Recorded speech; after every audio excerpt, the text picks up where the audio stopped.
Okay, well, afternoon, everybody. My name is Richard Edmonds, and I'm a freelance geologist on this coast.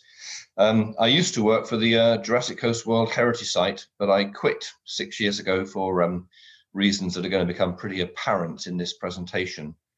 Before that, I used to run the centre at Charmouth, the Heritage Coast Centre, and going right back to 1971. It was Charmouth Beach where I found my first little ammonite just lying on the sand. It wasn't this one, it was a lot smaller, but that was it. That was what triggered me to become a fossil collector and a geologist. And the lovely thing is that people are still out there today finding amazing things because the West Dorset coast is so productive. So what I've got for you is really, it's a focus on the fossils, and particularly the fossils of West Dorset, and essentially how they have been, or the collectors have been really completely failed by World Heritage, and the problems and what that means for the future. So it's not going to be fun in places, but it will be in others. And I'm going to obviously open a PowerPoint because it is all in PowerPoint there. So yes, I've been asked by Cambridge, what is the future? And what I would say is that in order to think about the future, you need to understand the past. Excuse me. And the problem here is that it's really more about, what went wrong with World Heritage, say particularly in West Dorset. It's not a critique of the whole of World Heritage. It's a specific issue, but nonetheless a pretty big issue to do with the site and the fossils. So West Dorset, it's the richest source of lower Jurassic reptiles, fish, and insects anywhere in the world. Which is quite a statement, really. And that gives what is described as the outstanding universal value, something that is so unique that it isn't really found anywhere else. So the richest source, there are lots of places where you can find marine reptiles, fish, or insects from the lower Jurassic, but this is the richest source in the world. But it's also famous for all sorts of fossils. I mean, the beauty about Charmouth Beach, you walk along and you can literally pick up handfuls of fossils, especially in rough weather. Ammonites, belemnites, bivalve shells, all sorts of things. They're not part of the outstanding universal value. They're things that you would expect on pretty much any fossil site. Okay, so that's OUV is something very specific, very unique. And 20 odd years ago, when we were building up the case for World Heritage, I did the fossil collecting code because we knew there was going to be issues with collectors and collecting due to the extraordinary sort of prolific nature of the site and the collecting effort. But the code is very practical. It allows people to collect fossils that are washed out from the sea, because obviously they're just going to get washed away otherwise. It does restrict the digging in the cliff. So you can't prospect along fossil-rich bands or dig willy-nilly without permission. On the other hand, if you find a specimen like an ichthyosaur that's an immediate risk, you can excavate it and retrospectively record that. And the only other requirement is that specimens that are really unique, or specimens that show extraordinary features or very good educational exemplars, are recorded on a recording scheme. And particularly the unique fossils, if they are offered for sale or donation, they must be offered to a UK museum in the first instance. And, we took that line because since the days of Mary Anning, it's the collectors who have found by far the vast majority of extraordinary fossils, including those reptiles, fish, and insects that form the outstanding universal value. I mean, no one else is going to do it. And in fact, you'll rarely see an academic on the beach when the sea's like that. But that's the time to go fossil hunting. Not as high at high tide as the tide goes out, I would say. And, if the collectors don't collect, it's all going to be washed away, just destroyed. So our priorities were that the fossils are rescued rather than destroyed, that everyone can see what's being found, and that museums have the first opportunity to acquire the important materials. And any other approach, you imagine a more restrictive approach. You're on the beach there, what's in your rucksack? Where have you been? Or you don't come back. Can you imagine trying to police the beach? It'd be a nonsense, and we don't need to, because the collectors, the vast majority of them, are responsible. They're doing the right thing. They're doing the right thing for the management of the site. You could actually take a JCB down there for a day and it wouldn't make a jot of difference to the condition of the site. We wouldn't allow that, but you could. But there are a small minority of people who think it's outrageous that collectors are allowed to collect and even keep the fossils. But what is the alternative? It's really unpalatable. So in the last 20 years, we've had something like 76 fossils of key scientific importance, so unique fossils, and another 300 plus specimens that are of some or other degree of interest.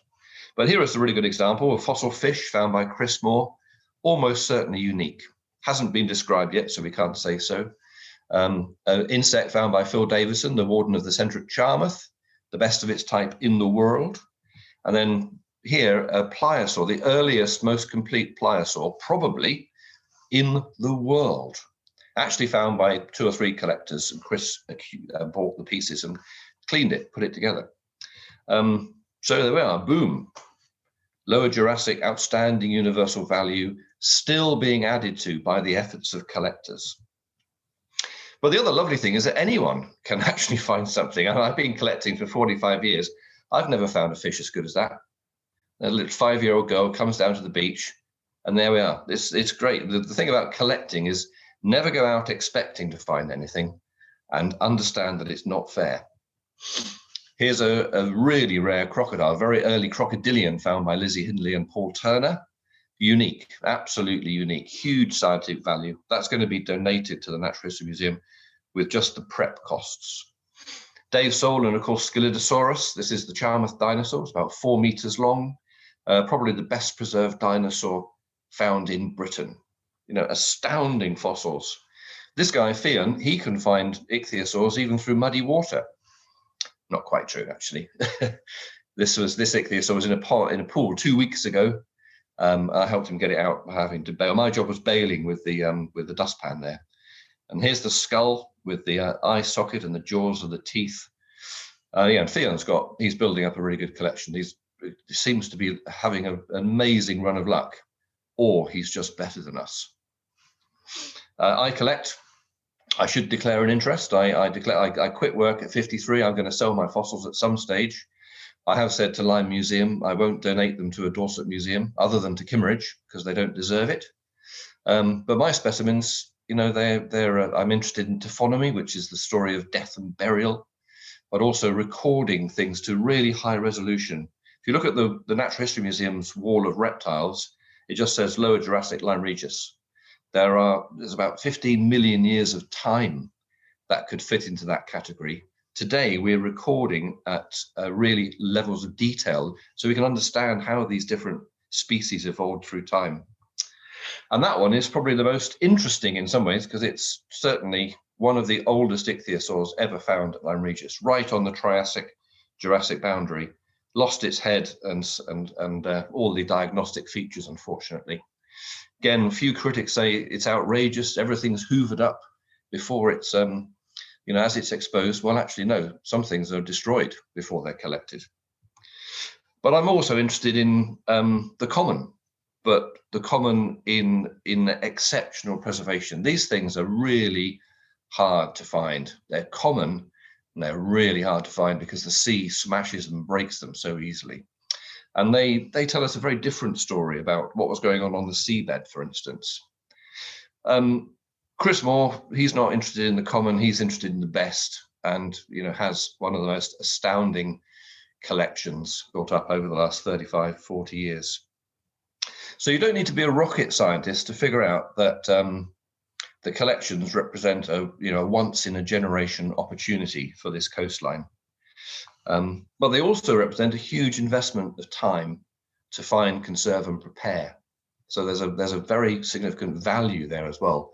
Collectors are unlikely to donate all their fossils. They might sell things at a lower rate for the right kind of project, but they have a job. It'd be like asking the World Heritage Site team to work for free.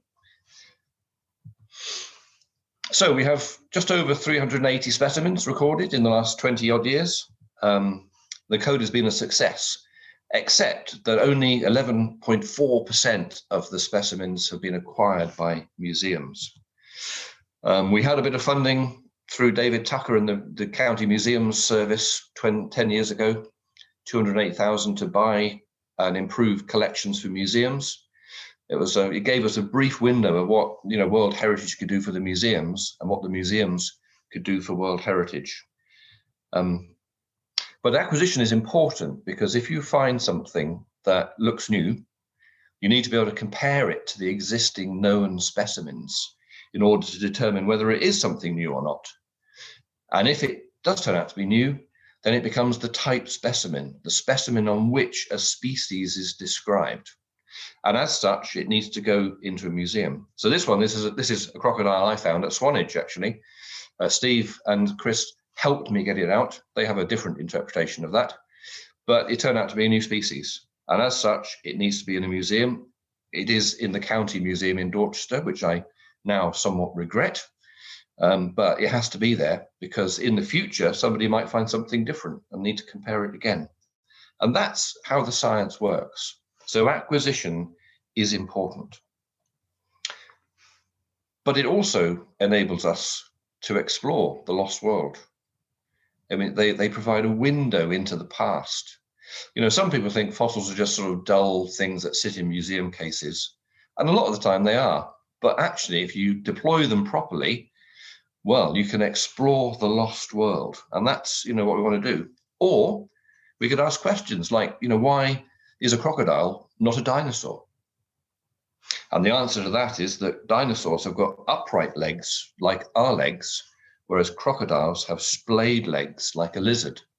So they're all reptiles. They're the same group, but dinosaurs are specific. They have upright legs, and marine reptiles are not dinosaurs because they don't have legs at all.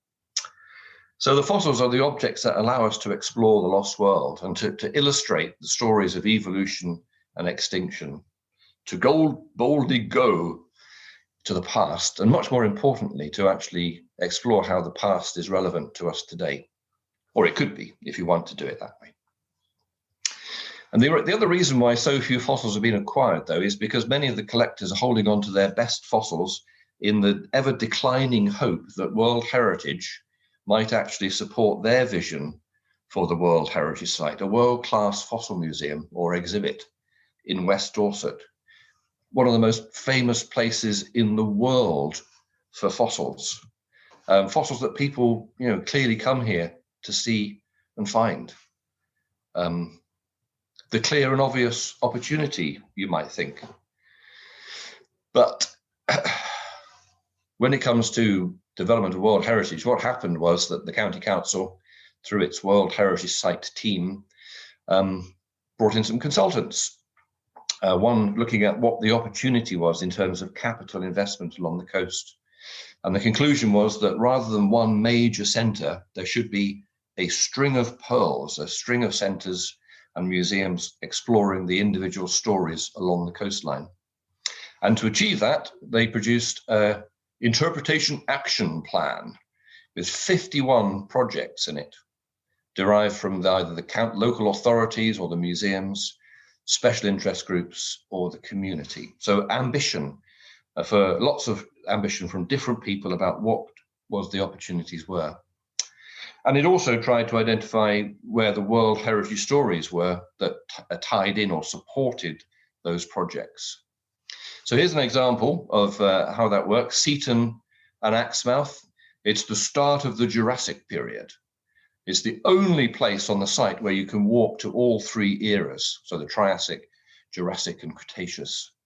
It has a dynamic and changing beach, has access to the undercliffs between Lyme and Axmouth, and has the story of William Buckland and William Conybeare. That's essentially the Great Bindon landslide of 1839. So those are the key sort of points for Seaton and Axmouth. And then next door, Lyme and Charmouth, globally important fossil sites, particularly for marine reptiles and dinosaurs. Extensive evidence of early Jurassic seas. Black Ven, active landslide, access to the undercliff from the Lyme side, and Mary Anning in a very bold statement, the birthplace of the earth sciences. Astounding things. It is a World Heritage Site after all. The problem was that there was no discussion, no questioning, no strategy as to which of those projects should be the priority, because the county councils had already decided what they wanted. In Dorset County Council just wanted its castle back at Swanage. So they used World Heritage, and to justify that, created a tiny little rock room which interprets Dalston Bay, which is a site that's far too dangerous for people to go to. But that's the sort of justification. And in Devon County just wanted something in Devon. They actually wanted two somethings, Seaton and Exmouth.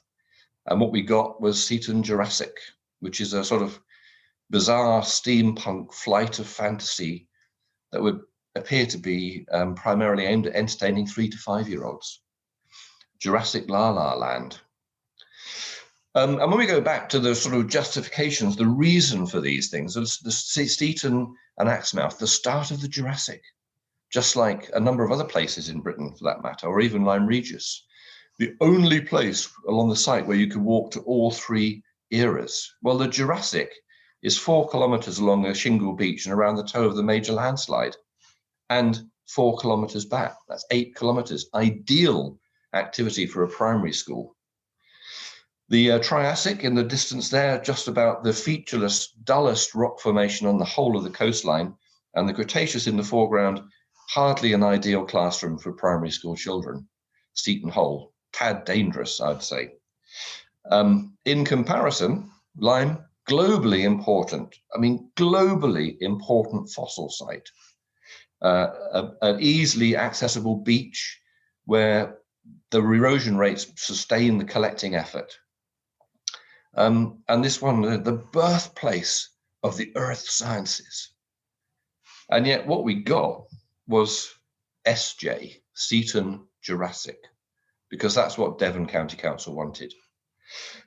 And that's what I mean. There's no strategy, no forum, no vision for the site. And it should really come as no surprise that Seaton Jurassic, costing £5.5 million, run by the Devon Wildlife Trust, poor things, is hemorrhaging money, 300 grand in the first 2 years, because they're not getting the visitor footfall. And the reason for that, this just illustrates what can happen when, you know, the need for capital development is driven by political desire, defined by local authorities, individuals, with no overall vision, strategy, forum, and perhaps most importantly, a champion for the site itself. What I'm essentially saying is that World Heritage has been exploited by the local authorities to get what they think is the right thing to do. So, Dalston Castle, £5.5 million, finished in 2011. Chisel Beach Centre, £1.1 million, 2012. You know, pretty much a no-brainer given the Water Olympics coming to Weymouth at that time. Seaton Jurassic, another £5.5 million. Devon County Councils and the district councils, or, you know, all local authorities here. Lyme Regis Museum Extension, charitable trust. You know, again, in fairness to them, you know, they needed a classroom, disabled access, toilets, all essential things in a modern museum. They produced a new fossil gallery, but they're limited by space so much, there's no way near they could even begin to do justice to the collectors' collections. Steve Etches Museum, hooray! The only capital project that is 100% about the World Heritage Site, doesn't mention it anywhere. You should ask Steve why. Dorset County Museum, £15.5 million going to be opening this year. Their acquisition policy in the Heritage Lottery bid, I kid you not, this is it. Acquisition, there could be the possibility of receiving impressive and important private collections, for example, the David Soul, Lyme Regis and Charmouth collection, from donors if the museum can demonstrate it can provide the appropriate services and conditions. What they're really offering here is that collectors can donate their fossils to be put in a store. But more astoundingly, they didn't even bother to talk to Dave or any of the other collectors about this. If they had, you know, there are 2 words that come to mind, and the second one, well, yeah. So there we are, £34.3 million of capital development so far. So back in 2012, seeing what was going wrong, me and a guy called Richard Forrest, who's a plesiosaur expert and an architect, we started to scope out what a West Dorset facility might look like. And we came up with a site off the Charmouth bypass, which was actually Chris Moore's idea, looking at something like 2,000 square meters, so quite a big build. Would need 60,000 visitors a year to operate. Hopefully that would generate enough surplus to continue to acquire fossils, because people are going to carry on finding amazing things forever. I would find a lifeboat for my former colleagues, a place where the World Heritage Site team could actually contribute something to the offer. Cost maybe 8 to 12 million pounds, but it got absolutely no traction, no support whatsoever, as we'll see in a minute. Because also what was happening was Jurassica, this idea on Portland, a truly extraordinary idea to take one of the old quarries and recreate the lost world inside it by covering the quarry under a vast see-through roof. I mean, what an incredible vision that was, to have animatronic ichthyosaurs sharing the water with living fossils like sharks, Pepper's ghost projected plesiosaurs in the background and ammonites. And then above water, telling the story of what was going on in the lost world in the Jurassic, above the water as well. And by complete coincidence, that turned out to be utterly authentic to Portland's place on the coast, because the rocks in the lower part of the quarry formed under the sea, the rocks on the top of the quarry formed on land. That was completely by coincidence, but what an authentic thing to do. So Jurassica, not surprisingly, got to pitch to the World Heritage Site Steering Group, who supported it. That same opportunity was not offered to the West Dorset Fossil Museum, even though it was in their own interpretation action plan. And that was the point when I really thought, this is a waste of time. I mean, Jurassica may be a long shot, but it has to be better than working for this lot. And that's when the rot set in. That was late 2014. By 2015, I had enough. And it was like pushing an open door with the Jurassica team to get them to recognize that acquisition and display of the world-class fossils from West Dorset was a golden opportunity, a fabulous opportunity for them, essentially fulfilling the function of the museums, who seem to have abdicated any idea that they might actually want to serve as a museum for a World Heritage Site. And, it could have been a truly global destination, an absolutely stunning destination.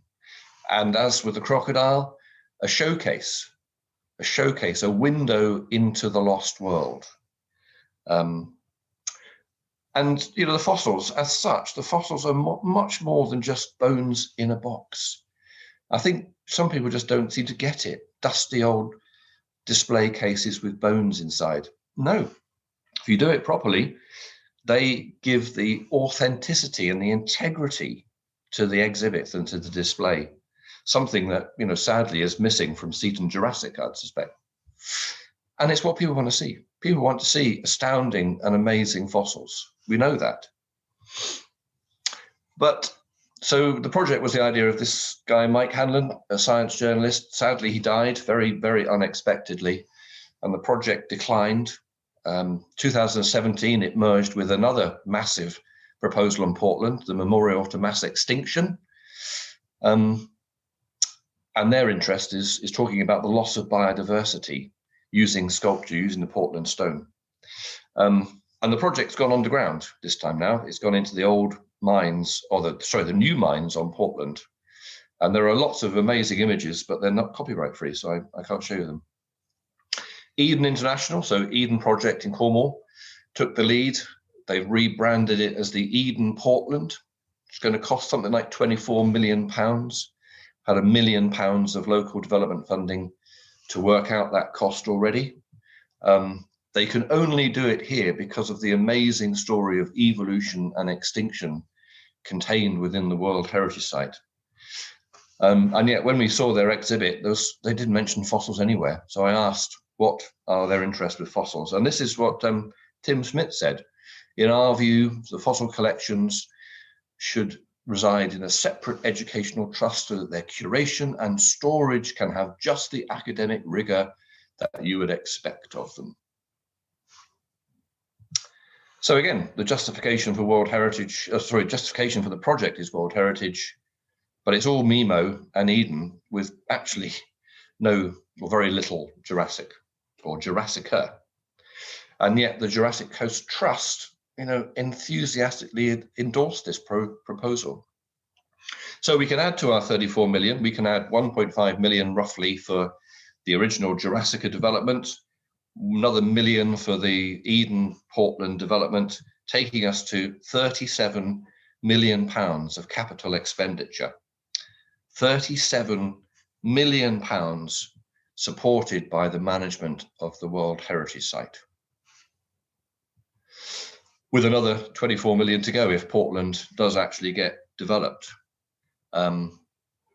So that makes us 61 million spent or earmarked for capital projects that in some shape or form use World Heritage to justify their importance. And none of them provide a home for the globally significant fossils from West Dorset, unless you think putting them in a store is a good idea. And given the investment that's already been made, supported by the management of the site, the Heritage Lottery and other charitable trusts could be forgiven for thinking that enough has been spent here, or that a Jurassic Centre doesn't work, when in fact what the site really needs and really has to offer hasn't been delivered at all. It's staggering, really, when you think about it, staggering. And this has left the collectors wondering, what on earth to do with their fossils. The incredible, amazing, world-class fossils. What are they going to do? What are they going to do with them? So in 2017, the councils, Dorset and Devon, they offloaded their responsibility for World Heritage to the Jurassic Coast Trust, along with their team. And it seems they didn't really think about the role, what was required now, or what they should be doing, I don't think. But more importantly, they don't seem to have considered the impact of injecting a huge team into the voluntary and charitable sector, where the museums and centres that actually deliver World Heritage operate. So Jurassic Coast Trust 2019, they spent £380,000 to run, 140,000 from the local authorities. In the same time frame, someone like Charmouth, they're losing their grant. They had an £18,500 grant per year, dropped to 5,000. These guys are actually doing something useful on the ground. And we move towards the Jurassic Coast Trust's new partnership plan, 2019, which states it's about time a world-class fossil facility was established here. The only problem was that it came as a complete surprise to the people you might think would be the partners in delivering this work. So Lyme Museum, for instance, knew nothing about it.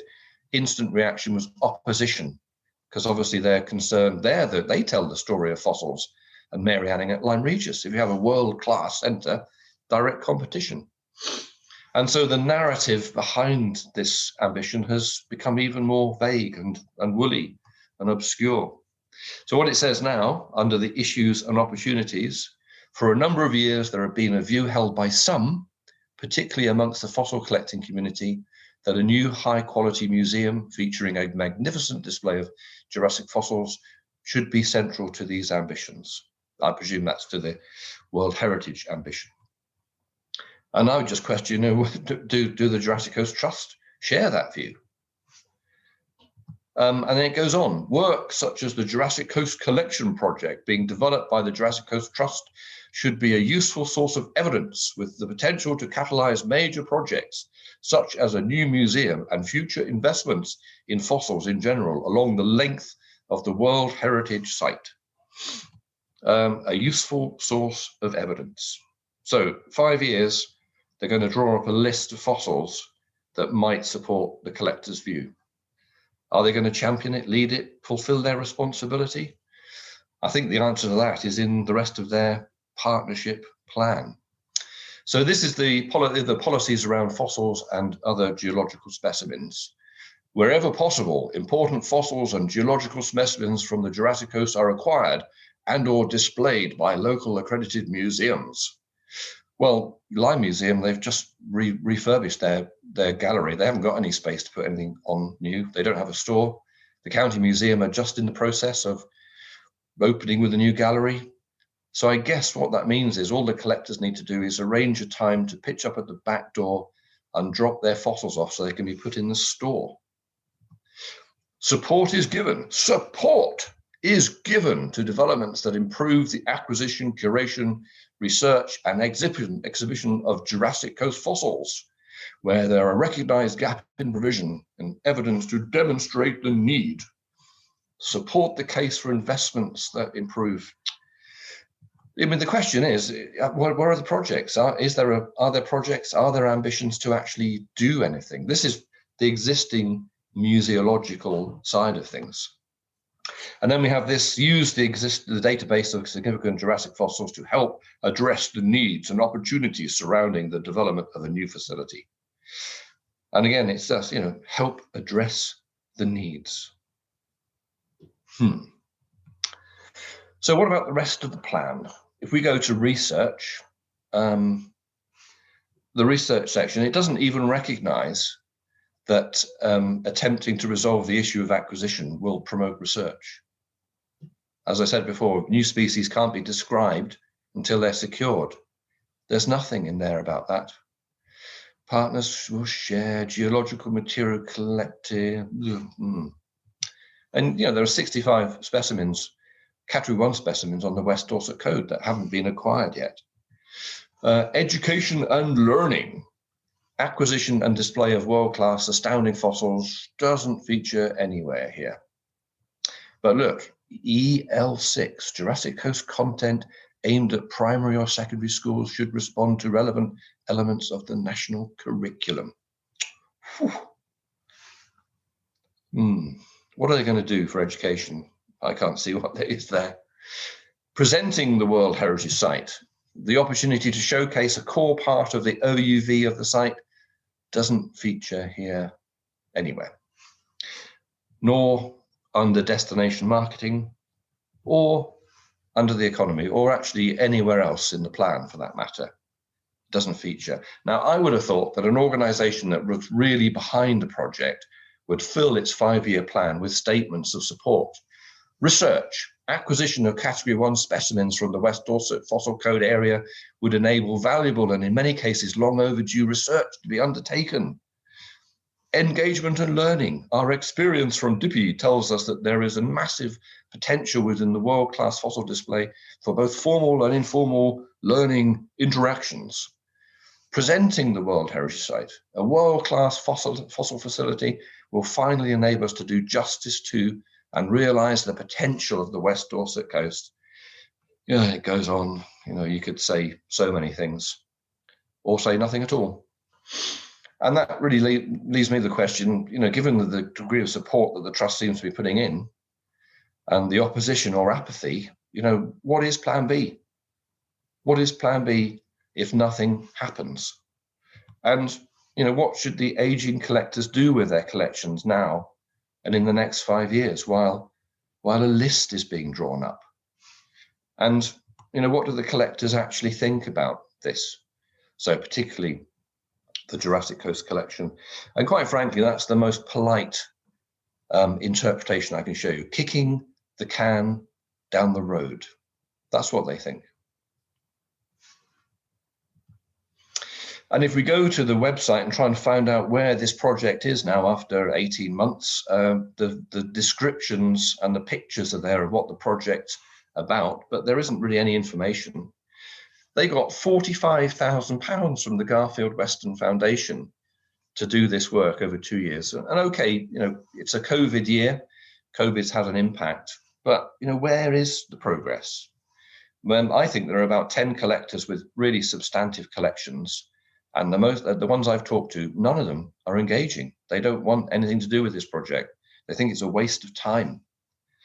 And yet, if you go on the site to try and find out information, we learn that there are 2 collectors signed up so far.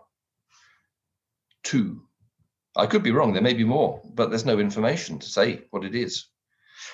45 grand to produce a list of fossils when there's already an existing list. It's been there growing for the last 20 years on the fossil code database.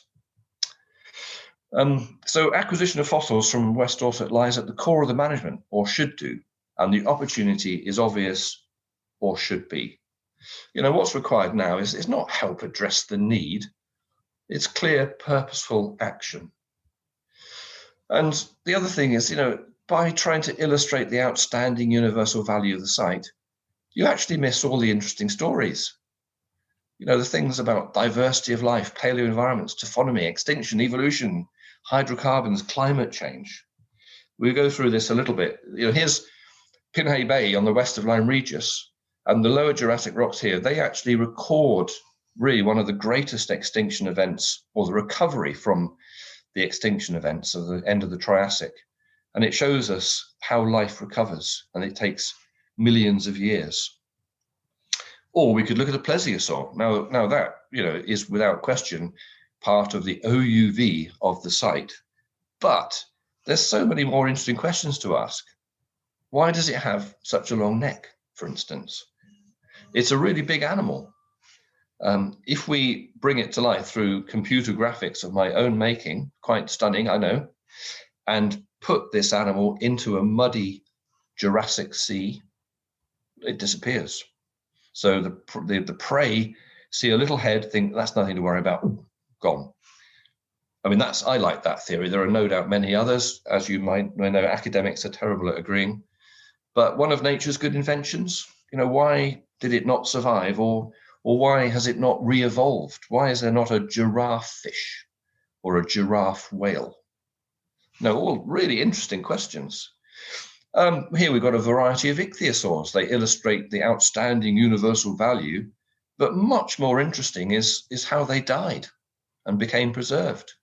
I haven't got time to talk about them, but there are some really interesting stories in between all of those specimens. Or we could ask, why do ichthyosaurs look like fish or dolphins or tuna fish? And of course, that's evolution, that's convergent evolution. If you're a hunter in the sea, there is no point being shaped like a brick. And there's no point being pink and purple with yellow spots either. Things evolve to look very similar because the way they live requires that. Or with my bottom dwelling things, you know, these aren't part of the OUV, but they tell great stories about what was happening on the seabed as the ichthyosaurs and plesiosaurs were swimming around above. What about animals with no hard parts? They don't form part of the OUV of the site. And yet trace fossils are actually really interesting if you know and understand what they tell you about environments and life. We live we're in the age of the reptiles, you know, the most exciting, the sexiest part of the whole fossil record. When we have dinosaurs, marine reptiles, and early proto-dinosaurs, all sharing the world with things that are familiar. So we're in the Mesozoic, the middle era of time, when if we'd walked around there, we'd see fish and starfish and insects, but we'd also see marine reptiles, dinosaurs, and flying reptiles as well.